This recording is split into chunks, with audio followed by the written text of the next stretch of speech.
श्रम विभाजन जाति प्रथा का दूसरा पैरा, मेरा आदर्श समाज डैश डैश डैश रहना चाहिए। पैरा 2019 की बोर्ड परीक्षा में पूछा गया था। पहला प्रश्न है, पाठ का नाम तथा लेखक का नाम बताइए। तो पाठ का नाम है श्रम विभाजन और जाति प्रथा, लेखक का नाम है भीमराव अंबेडकर। प्रश्न संख्या 2, लेखक के अनुसार आदर्श समाज का आधार क्या है।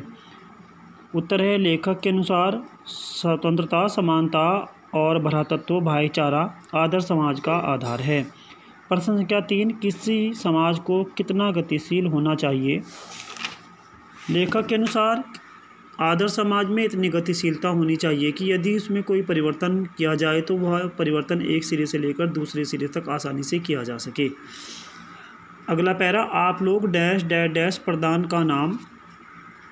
पैरा 2015 की बोर्ड परीक्षा में पूछा गया था। पहला प्रश्न है, लेखक की दृष्टि में आदर्श समाज के मुख्य बिंदु क्या हैं। लेखक के अनुसार आदर्श समाज में इतनी गतिशीलता होनी चाहिए कि यदि कोई परिवर्तन किया जाए तो वह एक सिरे से लेकर दूसरे सिरे तक आसानी से किया जा सके। समाज में बहुविधि हितों में सबका भाग होना चाहिए तथा सबकी रक्षा करनी चाहिए। प्रश्न संख्या 2, समाज में भ्रातृत्व भाव कैसे विकसित किया जा सकता है। समाज के प्रति अपने कर्तव्यों का पालन करके समाज में भाईचारे का भाव पैदा किया जा सकता है। क्वेश्चन उसके बाद तीसरा, सच्चे लोकतंत्र की क्या विशेषताएं हैं।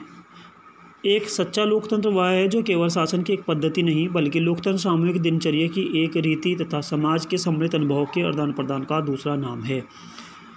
उसके बाद चौथा, जाति प्रथा डैश डैश डैश दिया जाता है।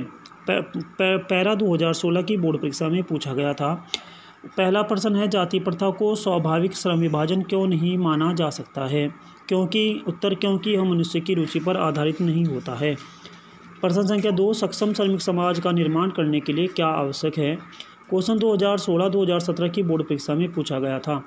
उत्तर है, सक्षम श्रमिक समाज का निर्माण करने के लिए यह आवश्यक है कि हम व्यक्ति की क्षमताओं और योग्यताओं को इस सीमा तक विकसित करें ताकि वह अपने पेशे का, अपने व्यवसाय का चुनाव स्वयं कर सके।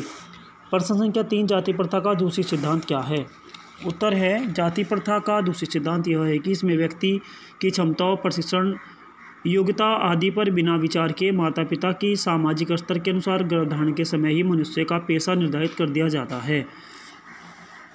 पैरा है उसके बाद अगला, जाति प्रथा को डैश डैश डैश दिया जाता है। पैरा 2017 की बोर्ड परीक्षा में पूछा गया था। क्वेश्चन पहला, श्रम विभाजन को जाति प्रथा का आधार मानना कहाँ तक उचित है। लेखन की दृष्टि से इस व्यवस्था में क्या दोष हैं। प्रश्न संख्या 2017 और 2010 की बोर्ड परीक्षा में पूछा गया था।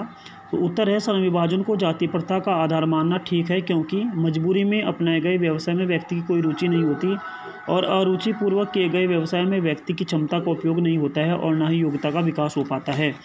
जाति प्रथा के गुण एवं दोषों का वर्णन कीजिए। प्रश्न 2017 और 2012 की बोर्ड परीक्षा में पूछा गया था। तो उत्तर है, जाति प्रथा का दूसरी सिद्धांत यह है कि इसमें व्यक्ति की क्षमताओं, प्रशिक्षण, योग्यताओं आदि पर विचार किए बिना माता पिता के सामाजिक स्तर के अनुसार गर्भधारण के समय ही मनुष्य का पेशा निर्धारित कर दिया जाता है। धन्यवाद।